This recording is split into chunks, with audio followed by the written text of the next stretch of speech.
If you feel like a failure, you're going to think you're a failure. And when you think you're a failure, you're going to feel like a failure. And when you feel like a failure, you're going to think more thoughts equal to being a failure. And the cycle of thinking and feeling and feeling and thinking causes you to say, I am a failure. Research shows that 1 hour of focused concentration on a concept or an idea doubles the number of connections in your brain, that you have physical evidence. You're installing new hardware. Now, I now know if you can build a model of understanding with people, and then the next step is to have them turn to the person next to them and explain it. If they can't explain it, then it's not wired in their brain, and they're going to doubt it's possible. Once they start developing this model, they're making their brain fire in new sequences, new patterns, and new combinations. And whenever you make your brain work differently, changing your mind, because mind is the brain in action. So then as they're able to build this model and repeat it, they're installing their neurological hardware in their brain in preparation for an experience. And the more you understand what you're doing and why, the how gets easier. So then, if you can set up the conditions and the environment and give people the proper instructions, and certain percentage of those people are going to get their behaviors to match their intentions. They're going to get their actions equal to their thoughts. They're going to get their mind and body working together. And when they do, they're going to have a profound experience. Now, experience further enriches the circuitry in your brain. That's what experience does. It enhances circuitry. And the end product of an experience is an emotion. Now, all of a sudden, you start to feel unlimited. You start to feel inspired. You start to feel abundant. You start to feel empowered, whatever the feeling is. Now you're teaching your body emotionally to understand what your mind is intellectually understood. So knowledge is for the mind and experiences for the body. And in that moment, you're beginning to embody the truth of that philosophy, that theory. And you're literally signaling new genes in new ways. The body's getting new information. And that new information is what's selecting, instructing the gene. And genes make proteins, and proteins are responsible for the structure and function of your body, and the expression of proteins is the expression of life. So all of a sudden you make new hormones, new enzymes, you make new tissue. The body's, you're beginning to become the very thing that you're putting your attention on. Now, if you've done it once, you should be able to do it again. And if you can repeat an experience over and over again, you're going to neurochemically condition your mind and body to begin to work as one. And we've done something so many times that your body now knows how to do it as well as your mind. Now it's innate in you. It's automatic. It's second nature. It's a skill. It's a habit. It's who you become. It's who you are. Now you're beginning to master that philosophy. You're embodying it. You're owning it. So I think we go from philosopher to initiate to master, from mind to body to soul, from knowledge to experience to wisdom, to thinking to doing to being, to learning it with your head, applying it with your hands, and knowing it by heart. And people have to come to a point where they all of a sudden realize that they're a participant in this whole thing. And even if the person says, if they accept, hey, look, I don't know that I can beat this thing, but at least I can live the next several years of my life happy. It makes a huge difference. And so people who are depressed because of a diagnosis, then they can't think greater than how they feel. And that's the challenge. When feelings become the means of thinking, or we can't think greater than how we feel, then for the most part we're thinking in the past. And we've studied brains during the transformational process. And we see that when you start analyzing your life within some disturbing emotion, and it's typically derived by the hormones of stress, that 100% of the time the analysis is going to make your brain worse. It's going to drive it more out of balance. Teach a person how to get beyond the emotion. The memory without the emotional charge is called wisdom. And now you're no longer anchored to the past. The body's free. I think insight is important, but insight never changes behavior. You can, I don't care what the insight is. Your father was overbearing. Your mother was a perfectionist. You have a chemical imbalance in your brain. Mercury's in retrograde. You were this person in a past life. All the insight, all the information does not change the condition.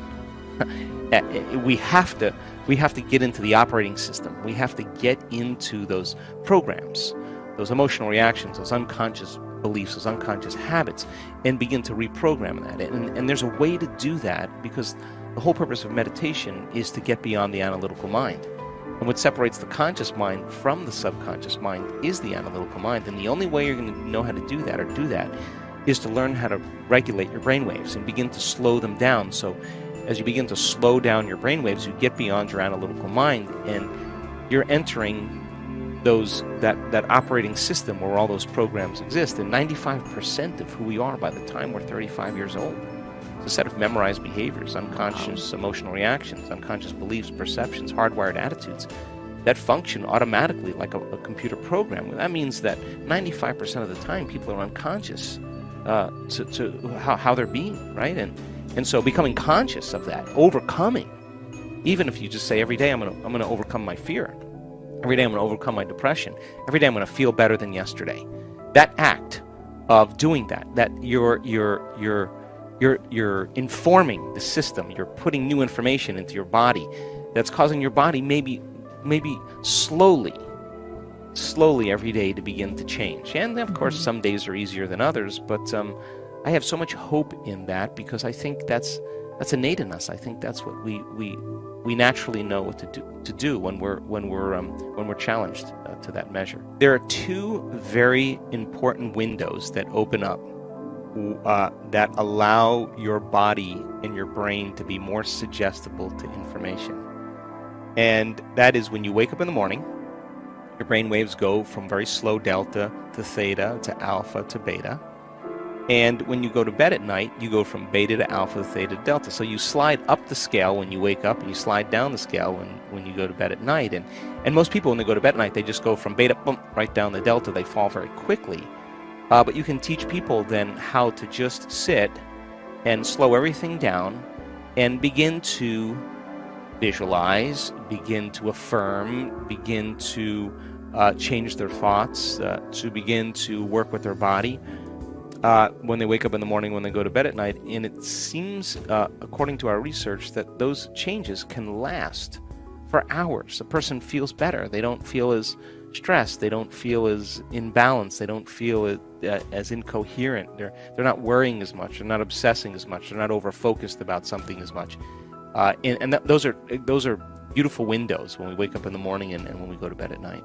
So stepping into that river and beginning to make a new choice and understanding that uncertainty, that unpredictability is the unknown. Now you're in that river of change, and it is the neurological, the biological, the chemical, hormonal, genetic death of the old self. And people say to me, well, there's uncertainty, I can't predict my future. And I always say the same thing. The best way to predict your future is to create it, not in the known, right there. That uncertainty, you can learn now how to regulate your state instead of living in fear because, well, the idea that things are going to get worse, the idea that you can't predict, or the idea of being uncertain or can't control something actually sets off the stress response. So now you're in the unknown, and the survival gene is switched on. Of course, people are going to, out of the infinite possibilities that exist in the quantum field, they're going to select the worst scenario in their mind, right? So then what if you're in the unknown and you understand that, and now you can work back into that present moment and you say, what thoughts do I want to fire and wire in my brain, put my attention behind? What behaviors today, one day, what behaviors do I want to demonstrate? And the act of closing your eyes and mentally rehearsing who you're going to be when you open your eyes begins to install the neurological hardware in your brain to look like you've already done it. Now the brain is no longer a record of the past. Now it's a map to the future. So by rehearsing mentally, and doing it over and over again, the hardware becomes a software program, and who knows, you just might start acting like a happy person. Well, there's no magic there. You install the circuitry. You may start thinking in more unlimited ways. You put those circuits in place. Now, here's the tough part. And can you teach your body emotionally what that future is going to feel like before it's made manifest? That means you can't wait for your healing to feel gratitude and wholeness. You can't wait for your wealth to feel worthy and abundant. You can't wait for your new lover to feel love. That's the old model of reality of cause and effect. Waiting for something outside of us to take away our emptiness and pain that we feel inside of us. That's Newtonian cause and effect.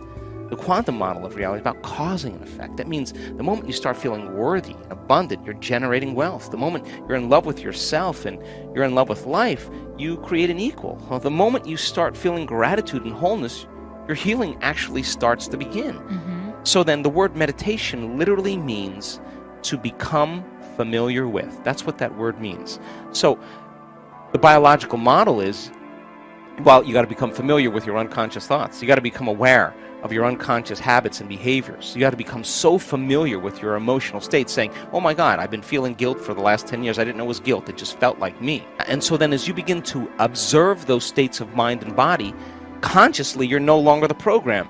You're the consciousness observing the program, and you start pulling consciousness out of our biology, right? Objectifying our subjective self. Now, that overcoming process is the most important part of this work, because once you overcome it, you're no longer looking at your future through the lens of the past. In your brain and in your body, chemically and emotionally, you're seeing possibilities. So then it's natural, once you've disentangled from those programs, to start thinking differently, to start acting differently, to start feeling differently. And as you start thinking differently, firing and wiring, and you start installing the circuits and rehearsing who you're going to be, you start behaving differently, you start feeling differently. You keep doing that, it's going to become familiar to you. And over time, as you overcome those aspects of yourself, you're actually becoming somebody else. There's a becoming process that begins to take place, and some people do it very quickly. Other people, it just takes some time. But once you understand the formula, and once you understand what it all means, you start seeing people make some pretty big changes. The energy that they're experiencing, they're feeling in their body, but it doesn't feel like guilt, it doesn't feel like shame, it doesn't feel like resentment, it doesn't feel like competition or aggression or frustration. It feels like this incredible amount of orderliness that we could only describe as love. But not love like love for your puppy or love for your partner. That's chemical. This is electric. And people tend to feel it in every cell of their body because the nervous system is connected to everything. So they get this incredible sensation, and I would call it the most familiar, unfamiliar feeling I've ever had.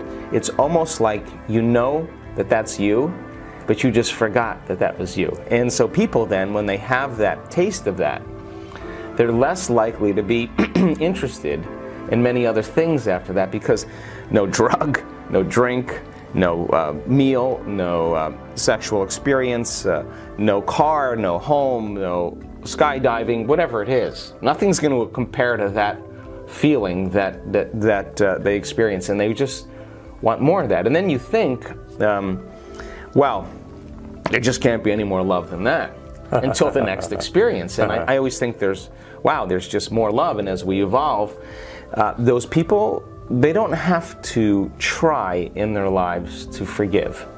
It's not like they have to try any longer. They just have this feeling. And this feeling feels so good that they would never trade this feeling to judge another human being, because they would lose the feeling, and they figure it out.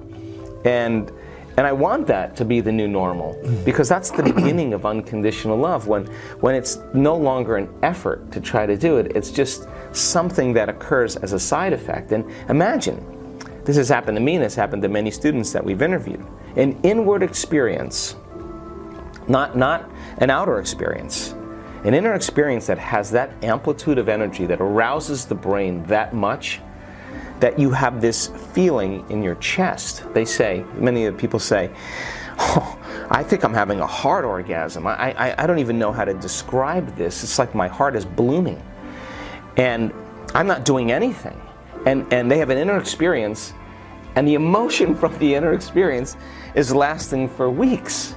Now, that is a new level of understanding, because they're more prone to see possibilities that they've never seen before, because they're no longer emotionally looking at their future or their life through the lens of the past.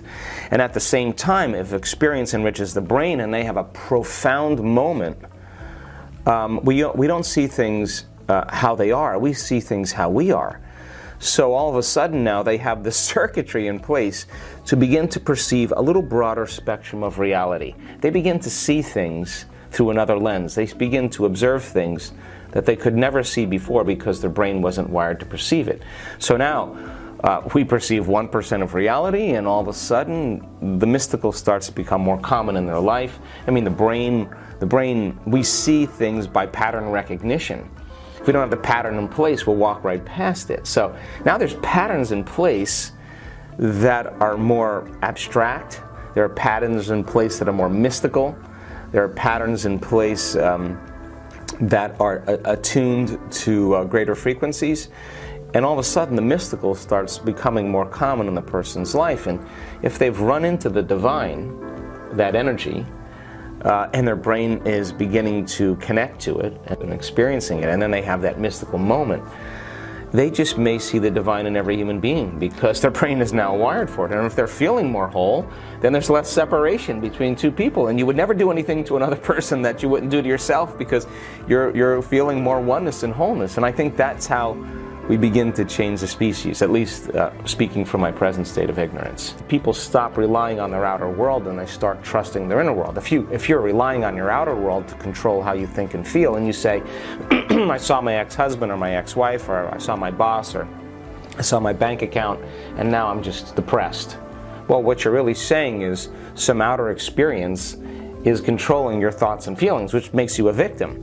When you start changing your thinking and feeling and you start seeing effects in your life, now you're less likely to believe that you're the victim of your life, and you start believing more that you're the creator of your life, and some valve, some conditioning is removed. And that's not something we do in one swallow. That's not something we do in one bite. It takes constant practice to be the scientist in your life, to measure the effects of you would cause. Not just doing a meditation and getting up and going back to work and judging everybody. You've just disconnected from the energy of your future and you're back to the energy of your past. I want people to be able to maintain those states independent of the conditions in their environment. And if they're able to maintain those states and keep their energy, stay connected to that energy for the entire day, something unusual is going to happen in their life. It's the law. There'll be some synchronicity, some coincidence, some opportunity, some serendipity.